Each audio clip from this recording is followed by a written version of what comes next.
O Pai. Crença número 3. Deus, o Eterno Pai, é o Criador, o Originador, o Mantenedor e o Soberano de toda a criação.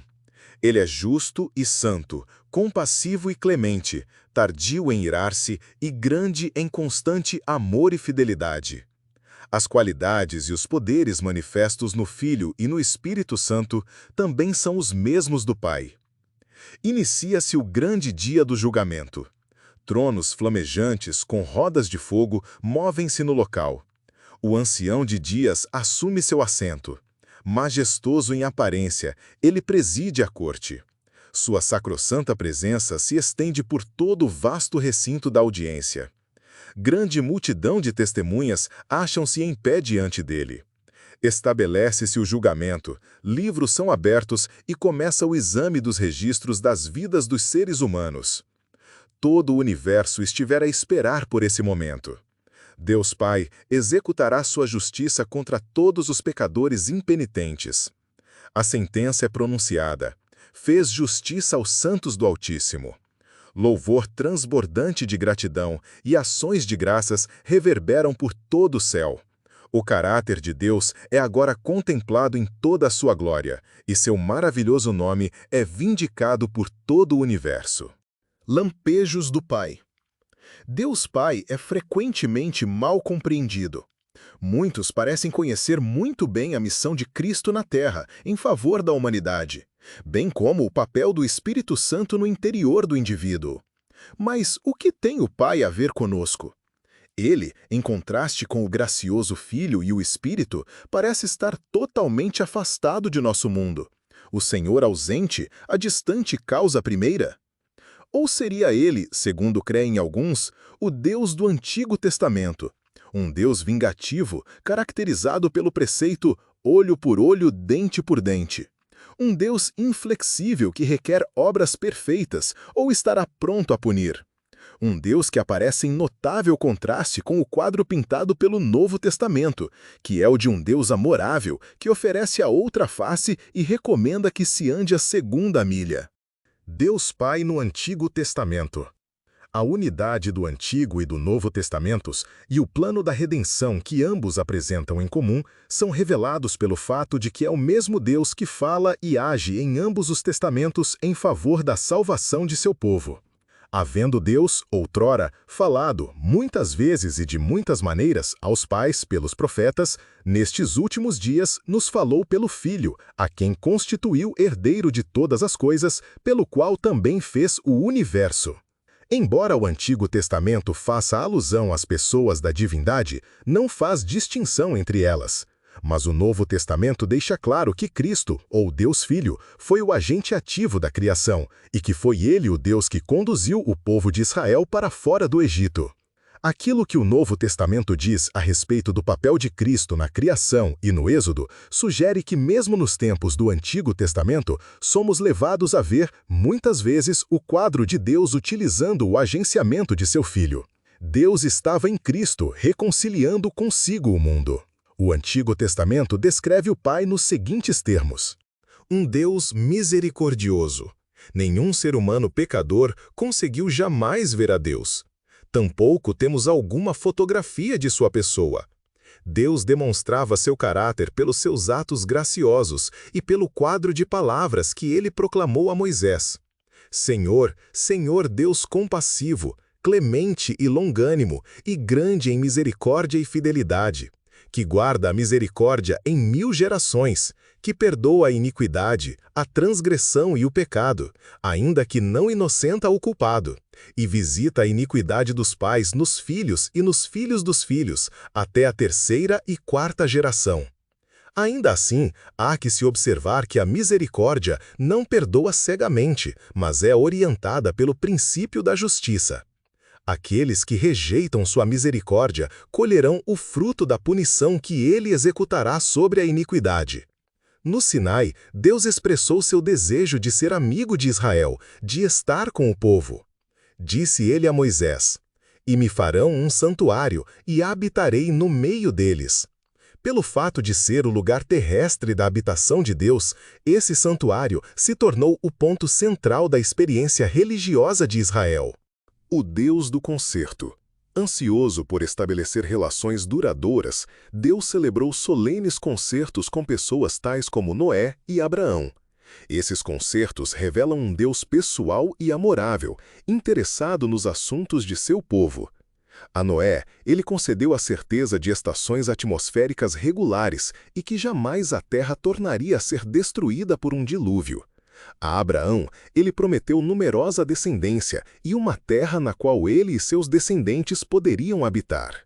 Um Deus redentor. Na qualidade de Deus do Êxodo, ele conduziu miraculosamente uma nação de escravos rumo à liberdade. Esse grande ato redentivo representa o pano de fundo de todo o Antigo Testamento e constitui um exemplo de seu ardente desejo em ser nosso Redentor. Deus não é uma pessoa distante, separada e desinteressada, mas alguém muitíssimo interessado em nossas ocupações. Os Salmos revelam de modo especial a inspiração proveniente das profundezas do amoroso envolvimento divino. Quando contemplo os teus céus, obra dos teus dedos, e a lua e as estrelas que estabeleceste, que é o homem, que dele te lembres, e o filho do homem, que o visites? Eu te amo, ó Senhor, força minha. O Senhor é a minha rocha, a minha cidadela, o meu libertador, o meu Deus, o meu rochedo em que me refugio, o meu escudo, a força da minha salvação, o meu baluarte. Pois não desprezou nem abominou a dor do aflito. Um Deus de refúgio. Davi vislumbrou a Deus como alguém em quem podia encontrar refúgio, algo muito parecido com as 6 cidades de refúgio dos israelitas, as quais abrigavam os fugitivos inocentes. O tema do refúgio, que é recorrente nos Salmos, retrata tanto a Cristo quanto ao Pai. A divindade era um refúgio. Pois, no dia da adversidade, ele me ocultará no seu pavilhão. No recôndito do seu tabernáculo, me acolherá. Elevar-me-á sobre uma rocha. Deus é nosso refúgio e fortaleza, socorro bem presente nas tribulações. Como em redor de Jerusalém estão os montes, assim o Senhor em derredor do seu povo, desde agora e para sempre. O salmista expressou o anseio que sentia por maior comunhão com seu Deus. Como suspira a corça pelas correntes das águas, assim por ti, ó Deus, suspira a minha alma. A minha alma tem sede de Deus, do Deus vivo. Por experiência própria, Davi testificou: confia os teus cuidados ao Senhor, e ele te sustentará. Jamais permitirá que o justo seja abalado. Confiai nele, ó povo, em todo tempo. Derramai perante ele o vosso coração. Deus é o nosso refúgio. Mas tu, Senhor, és Deus compassivo e cheio de graça, paciente e grande em misericórdia e em verdade. Um Deus perdoador. Depois de haver praticado um adultério e um assassinato, Davi clamou com profunda sinceridade: compadece-te de mim, ó Deus, segundo a tua benignidade, e segundo a multidão das tuas misericórdias, apaga as minhas transgressões. Não me repulses da tua presença, nem me retires o teu Santo Espírito. Ele foi confortado pela segurança de que Deus é maravilhosamente misericordioso. Pois quanto o céu se alteia acima da terra, assim é grande a sua misericórdia para com os que o temem. Quanto dista o Oriente do Ocidente, assim afasta de nós as nossas transgressões. Como um pai se compadece de seus filhos, assim o Senhor se compadece dos que o temem. Pois ele conhece a nossa estrutura e sabe que somos pó. Um Deus de bondade. Deus é alguém que faz justiça aos oprimidos e dá pão aos que têm fome. O Senhor abre os olhos aos cegos, o Senhor levanta os abatidos, o Senhor ama os justos. O Senhor guarda o peregrino, ampara o órfão e a viúva. Quão extraordinário é o quadro de Deus pintado pelos Salmos. Um Deus de fidelidade. A despeito da grandeza de Deus, Israel vagueou afastado dele durante a maior parte do tempo. Deus é retratado como amando a Israel da forma como um marido ama sua esposa. O livro de Oséias salienta pungentemente a fidelidade de Deus em face da flagrante infidelidade e rejeição por parte do povo. A contínua disposição perdoadora de Deus revela seu caráter de incondicional amor. Embora Deus permitisse ao povo experimentar as calamidades decorrentes de sua infidelidade, na tentativa de corrigir os maus caminhos de Israel, ele ainda os manteve circundados de sua misericórdia. Ele ainda lhes assegurava: Tu és o meu servo, eu te escolhi e não te rejeitei. Não temas, porque eu sou contigo. Não te assombres, porque eu sou o teu Deus. Eu te fortaleço e te ajudo e te sustento com a minha destra fiel. A despeito da infidelidade israelita, Deus ainda lhes prometia eternamente: Mas, se confessarem a sua iniquidade e a iniquidade de seus pais, na infidelidade que cometeram contra mim, se o seu coração incircunciso se humilhar e tornarem eles por bem o castigo da sua iniquidade, então me lembrarei da minha aliança com Jacó, com Isaque, com Abraão. Deus faz lembrar a seu povo sua atitude redentiva. Lembra-te destas coisas, ó Jacó, ó Israel, porquanto és meu servo. Eu te formei, tu és meu servo, ó Israel, não me esquecerei de ti. Desfaço as tuas transgressões como a névoa e os teus pecados como a nuvem. Torna-te para mim, porque eu te remi. Não é de admirar que ele pudesse dizer: Olhai para mim e sede salvos, vós todos os limites da terra, porque eu sou Deus e não há outro. Um Deus de salvação e vingança.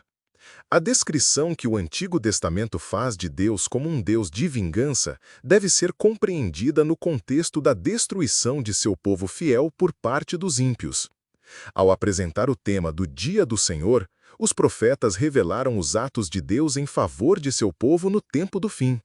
Trata-se de um dia de salvação para seu povo, mas um dia de vingança de seus inimigos, os quais serão destruídos. Dizei aos desalentados de coração: Sede fortes, não temais. Eis o vosso Deus. A vingança vem, a retribuição de Deus. Ele vem e vos salvará. Um Deus que é Pai. Dirigindo-se a Israel, Moisés referiu-se a Deus como o Pai daquele povo, o qual havia operado a sua redenção. Não é ele teu Pai, que te adquiriu, te fez e te estabeleceu? Pela redenção, Deus adotou Israel como seu filho. Isaías escreveu: Ó Senhor, Tu és nosso Pai. Através de Malaquias, Deus estabelece o vínculo entre sua paternidade e o papel que desempenhou como Criador. Não temos nós todos o mesmo Pai? Não nos criou o mesmo Deus? Deus é nosso Pai tanto pela criação quanto pela redenção. Quão extraordinária é esta verdade! Deus Pai no Novo Testamento. O Deus do Antigo Testamento não difere daquele que encontramos no Novo Testamento. Deus Pai é revelado como o originador de todas as coisas, o Pai de todos os verdadeiros crentes e, em sentido único, o Pai de Jesus Cristo. O Pai de toda a criação. Paulo identifica o Pai, distinguindo-o de Jesus Cristo. Todavia, para nós há um só Deus, o Pai, de quem são todas as coisas, e um só Senhor, Jesus Cristo, pelo qual são todas as coisas, e nós também por ele. O apóstolo testifica: Por esta causa me ponho de joelhos diante do Pai, de quem toma o nome toda a família, tanto no céu como sobre a terra. O Pai de todos os crentes. Nos tempos do Novo Testamento, este relacionamento espiritual de pai e filhos existe não entre Deus e a nação israelita, senão entre Deus e o crente individual.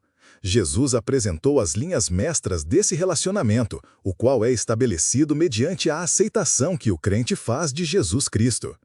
Por meio da redenção operada por Cristo, os crentes são adotados como filhos de Deus. O Espírito Santo propicia a facilitação deste relacionamento. Cristo veio para resgatar os que estavam sob a lei, a fim de que recebêssemos a adoção de filhos. E, porque vós sois filhos, enviou Deus ao nosso coração o Espírito de seu Filho, que clama: Abba, Pai. Jesus revela o Pai. Jesus, o Deus Filho, ofereceu a mais profunda visão do Pai quando, na qualidade de autorrevelação divina, se tornou em carne humana. João declara: Ninguém jamais viu a Deus. O Deus unigênito que está no seio do Pai é quem o revelou. Disse Jesus: Eu desci do céu. Quem me vê a mim, vê o Pai. Conhecer Jesus é conhecer o Pai.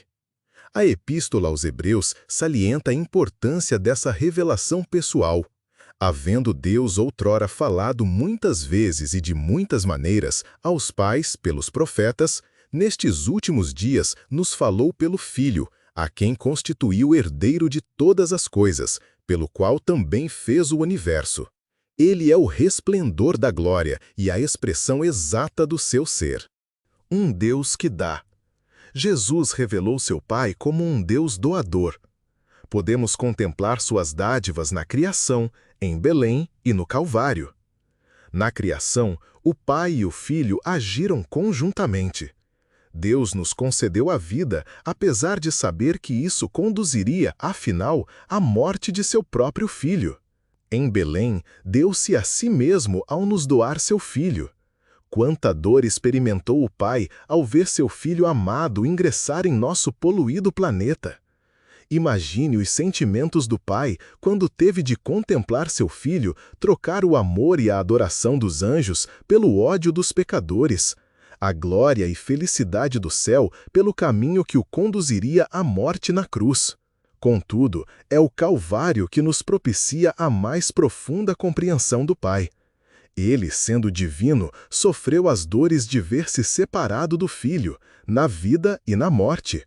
E este sofrimento foi muito mais profundo do que algum ser humano jamais poderia suportar. Ele e Cristo sofreram na mesma medida.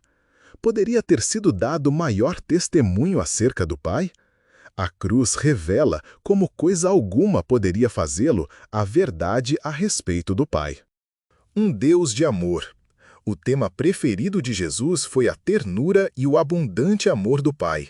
Disse ele: Amai os vossos inimigos e orai pelos que vos perseguem, para que vos torneis filhos do vosso Pai Celeste, porque ele faz nascer o seu sol sobre maus e bons e vir chuva sobre justos e injustos. Será grande o vosso galardão e sereis filhos do Altíssimo, pois ele é benigno até para com os ingratos e maus. Sede misericordiosos, como também é misericordioso vosso Pai. Ao abaixar-se e lavar os pés de seu traidor, Jesus revelou a amorosa natureza do Pai. Quando contemplamos Jesus no ato de alimentar a multidão faminta, curando o surdo, concedendo fala ao mudo, abrindo os olhos ao cego, fazendo andar o paralítico, curando os leprosos, ressuscitando os mortos, perdoando os pecadores e expulsando os demônios, vemos o Pai labutando entre os homens, trazendo-lhes vida, libertando-os, concedendo-lhes esperança e apontando-lhes a terra restaurada do futuro. Cristo sabia que seu ato de revelar o precioso amor do Pai representaria a chave para conduzir as pessoas ao arrependimento. 3 das parábolas de Cristo retratam o amorável interesse de Deus pela humanidade perdida. A parábola da ovelha perdida ensina que a salvação provém da iniciativa de Deus e não decorre da busca que dele façamos. Assim como o pastor ama suas ovelhas e coloca sua própria vida em risco quando uma delas se extravia, assim, em medida muitíssimo maior, Deus manifesta seu anelante amor por todos os perdidos. Essa parábola possui também um significado cósmico. A ovelha perdida representa nosso mundo rebelde, não mais que um mero átomo no vasto universo de Deus. Como um custo incalculável, Deus ofereceu seu Filho para poder trazer nosso planeta de volta ao redil, o que indica que nosso mundo caído é tão precioso para ele quanto o restante de sua criação. A parábola da dracma perdida enfatiza o imenso valor que Deus atribui a nós, pecadores. Por sua vez, a parábola do filho pródigo destaca o imenso amor do pai, que de boa vontade recebe de volta o filho penitente. Se existe alegria no céu por um pecador que se arrepende, imagine o gozo que tomará conta do universo por ocasião da segunda vinda de Cristo. O Novo Testamento torna claro o íntimo envolvimento do Pai em relação ao retorno de seu Filho. Por ocasião da segunda vinda, os ímpios clamarão às rochas e montanhas: caí sobre nós e escondei-nos da face daquele que se assenta no trono e da ira do Cordeiro. Jesus disse, porque o Filho do Homem há de vir na glória de seu Pai, com os seus anjos, e vereis o Filho do Homem assentado à direita do Todo-Poderoso e vindo sobre as nuvens do céu. Com o coração anelante, o Pai antecipa o segundo advento, quando os redimidos serão finalmente conduzidos a seu eterno lar.